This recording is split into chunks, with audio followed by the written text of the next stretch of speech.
और चलिए सीधा रुख करेंगे इस वक्त एक बड़ी खबर याकूब मेमन की फांसी से जुड़ी आ रही है। याकूब की फांसी पर फिर से नया पेंच फंसता दिखाई दे रहा है। अभी जो जानकारी मिल रही है उसके मुताबिक अब से कुछ देर पहले प्रशांत भूषण और कुछ और सुप्रीम कोर्ट के वकील दिल्ली में chief justice H L Dattu के घर पहुंचे हैं। याकूब के वकीलों ने सुप्रीम कोर्ट में फिर से याचिका डाली है। याकूब के वकीलों की मांग है कि याकूब की फांसी पर 14 दिन की रोक लगाई जाए। उधर सुप्रीम कोर्ट के रजिस्ट्रार भी मुख्य न्यायाधीश के घर पर पहुंच गए हैं। बताया यह जा रहा है कि रात तकरीबन 2 बजे फिर से सुनवाई हो सकती है। आपको बता दें कि कल देर रात राष्ट्रपति ने याकूब की दया याचिका खारिज कर दी। उसके बाद रास्ता क्लियर हो गया था। मेरा नाम तू हाथों पे अपने लिखे बारहा, ऐ काश के ऐसा भी एक दिन लाए वो खुदा।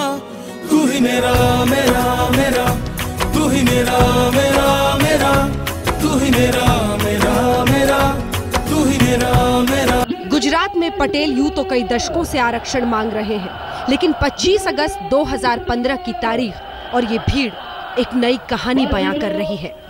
पटेलों को आरक्षण पर गुजरात और केंद्र सरकार क्या फैसला करते हैं ये तो वक्त तय करेगा, लेकिन आरक्षण के आंकड़ों में पटेलों को शामिल करने की फिलहाल कोई गुंजाइश नजर नहीं आ रही।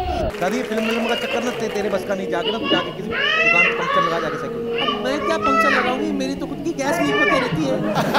आसान है, ये है हमारा स्लिमिंग सीक्रेट। न्यूट्रिस्लिम, न्यूट्रिस्लिम, स्लिम और सुंदर दिखने के लिए। न्यूट्रिस्लिम मेडिकल स्टोर्स में उपलब्ध।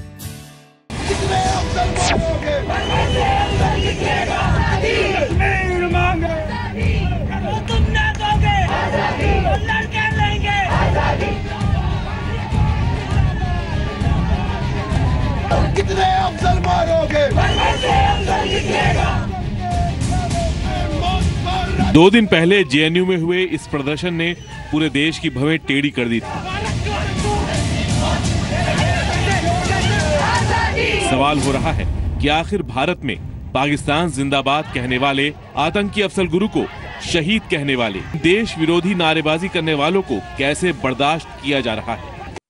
खाना बनाने में तो मदद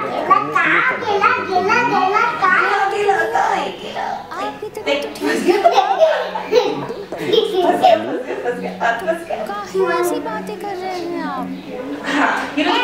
जाट आरक्षण से जुड़ी हुई आ रही है। जाट आरक्षण की आग में अब तक 16 लोगों की मौत हो गई है, लेकिन हालात अब भी बेकाबू हैं। आरक्षण की आग हरियाणा से निकलकर राजस्थान को भी झुलसा रही है।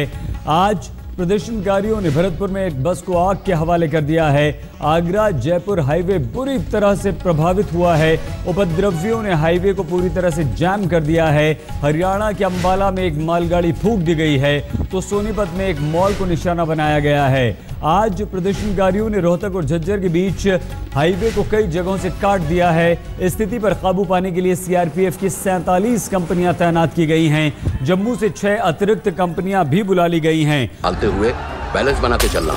I will try my best, sir। Abha Mathur, SP Bankipur.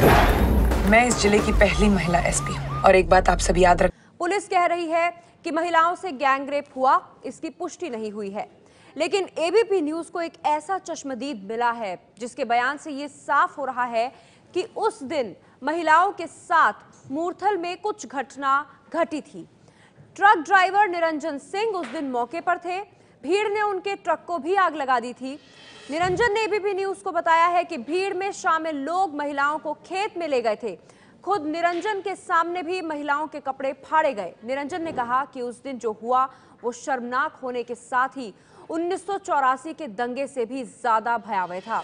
अभी तक आप लगातार ट्रक के पास हैं, तो फिर इस बीच में जो है महिलाओं के साथ में कुछ अप्रिय घटना भी सामने आई है। क्या ऐसा कुछ हुआ महिलाओं के साथ? हमने दूर से देखा है, महिलाओं को उधर खेतों में लेकर जाते थे, कपड़े पाड़ते थे, दूर से देखा है। नजदीक होकर नहीं देखा, क्या करते थे क्या नहीं देखा। हमने अपनी जान बचानी मुश्किल हो चुकी थी। जो महिलाएं रोड के ऊपर जा रही थी, रोड के ऊपर पैदल जा रही थी, निकलने के लिए कोई साधन नहीं था, उसको बोलते थे इधर गांव से जाओ, तो नहीं तो रोड के ऊपर आपको पीटेंगे, लोग पीटेंगे। तो जब चली जाती थी आगे खेतों में जाके पता नहीं क्या कुछ करते थे क्या नहीं।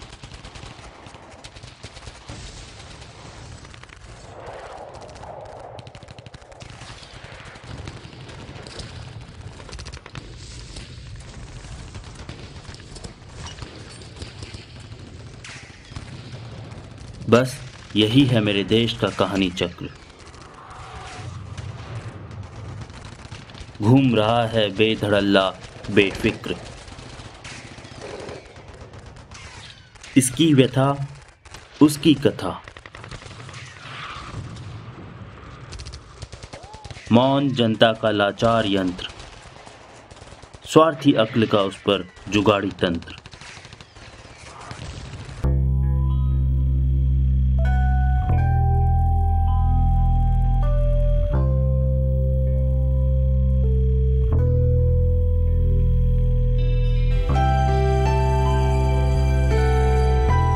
प्रजा कहती है कि सरकार जिम्मेदार, सरकार कहती है कि प्रजा बने भागीदार। इसका दोष उस पर, उसका दोष मुझ पर। कर्तव्य नहीं निभा रहे, दोष थोपने की चल रही है परंपरा। सब अपने बेतुके तर्क देकर मुद्दे का दबा रहे हैं गला। लगता नहीं कि ये सब कुछ अब कभी बदलेगा। सब धीरे धीरे स्वार्थी बनते जा रहे हैं।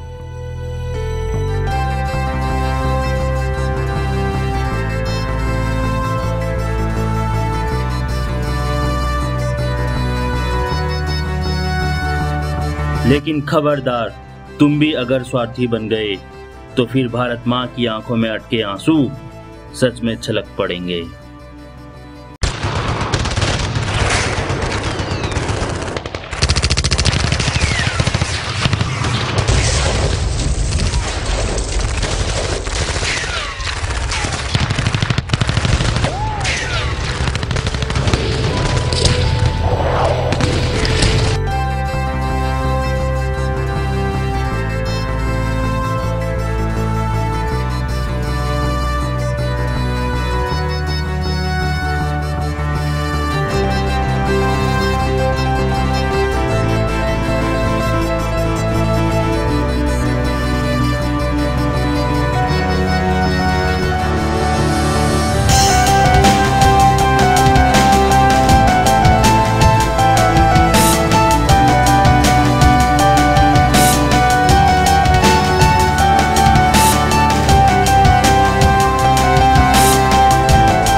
कल मेरा पति तो आज मेरा बेटा होगा।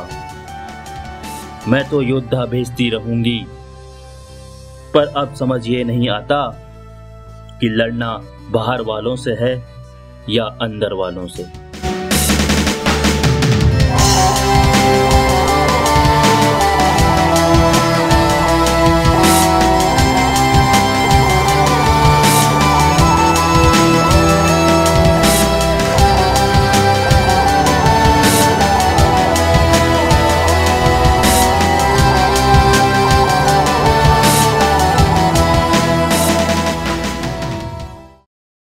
ये खोखले पहरे हैं, मौन और बहरे हैं। मौत की जमीन पर कभी जिंदगी का कंबल ओढ़े नहीं सोए, तभी तो अपने साथ साथ सबके कंबल फाड़े जा रहे हैं।